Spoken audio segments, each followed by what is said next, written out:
विनया आणि तिच्या सासूबाई प्रमिला या भोगीचे आणि संक्रांतीसाठी लागणारे सामान आणण्यासाठी बाजारात गेल्या.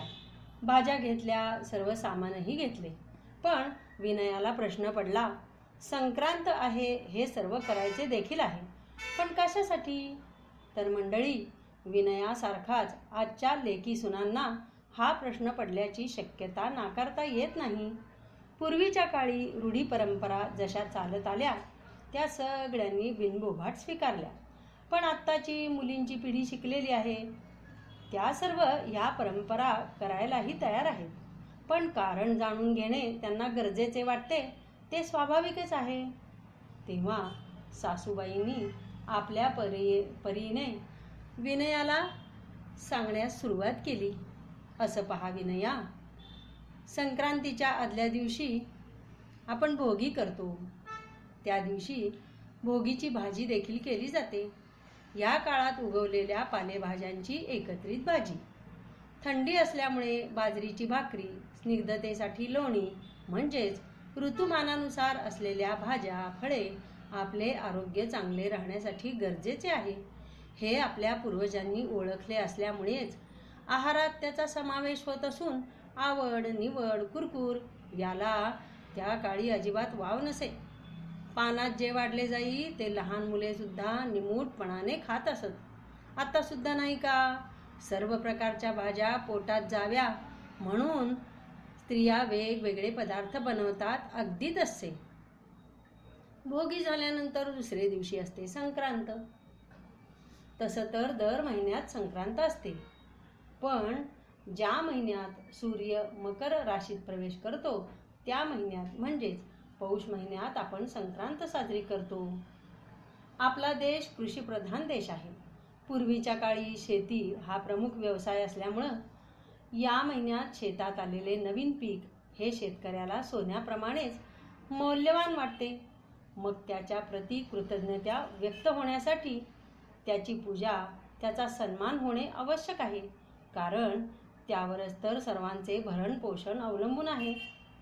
मग ह्या धान्यासाठी मातीचे भांडे म्हणजेच सुगड वापरणेच योग्य. त्या काळी मातीच्या भांड्याचा जास्त प्रमाणात वापर होत असे, म्हणूनच हे सुगडी पूजन. सुगड म्हणजे सुघट. पूजा म्हणले की प्रथम येते हळदी कुंकू. त्यामुळेच घरातील प्रत्येक स्त्रियानुसार 5 सुगड व तुळशीसाठी 5 सुगड घेतल्यामुळे कुंभारालाही जास्तीचे उत्पन्न मिळावे हा हेतू. आपल्या शेतात आलेले धान्य जसे की हरभरा, गहू, लोंबी, ऊसाचे कांडे, बोरे आणि ज्याच्या शेतात आणखी काही पिकलेले असेल ते घालून संक्रांतीच्या दिवशी तुळशीपाशी, देवापाशी ठेवून पूजा करून स्त्रिया देवळात जातात. एकमेकींना हे वाण देतात, तिळगुळ देतात. तिळाच्या स्निग्धतेने आणि गुळाच्या गोडीने गोडवा निर्माण होतो. मनातील काही अडी असेल, दुरावा असेल तर तो सुद्धा मिटतो. या दिवशी जेवणामध्ये तिळगुळाची पोळी, कढी, खिचडी, चटणी, कोशिंबीर, विविध पदार्थ असा नैवेद्य देवाला दाखविला जातो. आता हे हळदी कुंकू त्या दिवशी जरी फक्त देवळातच झालं असेल तरी पण सगळ्यांना काही होत नाही, एवढा वेळही नसतो. म्हणून हे हळदी कुंकू रथसप्तमीपर्यंत चालते. त्यामुळे प्रत्येकीला आपल्या सोयीनुसार नातेवाईक, शेजारी, मैत्रिणी यांना बोलावून भेटवस्तू, तिळगुळ, अल्पोपहार देता येतो. यामध्ये पूर्वी भेट म्हणून धान्य दिले जात असे, जसे की साखर, गूळ, तांदूळ, मूग डाळ वगैरे.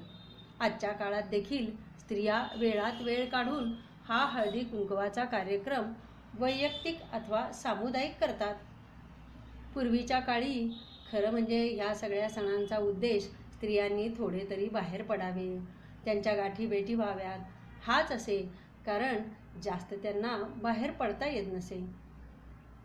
नवविवाहितासाठी हा सण अजून आनंदाचा. इतर सणांना आपण विविध रंगी साड्या घेतो, पण या सणाला मात्र आवर्जून काळी साडी घेतली जाते. यामध्ये सुद्धा विज्ञान आहे बरं का.